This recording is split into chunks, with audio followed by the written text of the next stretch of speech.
মনে আছে পল পগবার কথা 2018 বিশ্বকাপে দ্বিতীয় রাউন্ডে আর্জেন্টিনা যে হেরেছিল ফ্রান্সের কাছে, সেই ম্যাচের অন্যতম নায়ক পল পগবা।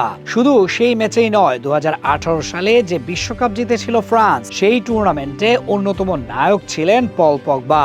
আর সেই পগবাকেই কিনা এবার দেখা গেছে আর্জেন্টিনার জার্সি গায়ে, আর তাতেই তো চমকে গেছেন অনেকে।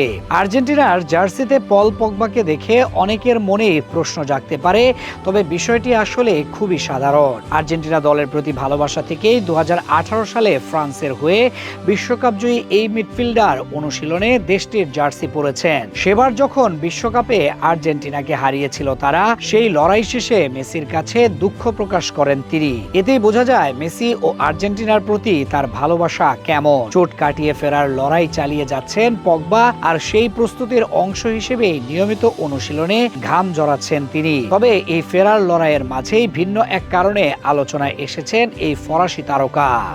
স্পেনের বার্সেলোনায় একটি অনুশীলন সেকশনে তাকে দেখা গেছে আর্জেন্টিনার বর্তমান বিশ্ব চ্যাম্পিয়ন দলের জার্সিতে। ওই সেকশনে তার সঙ্গে ছিলেন স্প্যানিশ তারকা আনসু ফাতিও।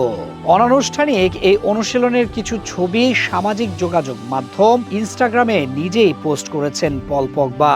মজার ছলে ক্যাপশনে পগবা লিখেছেন পিতা পুত্র।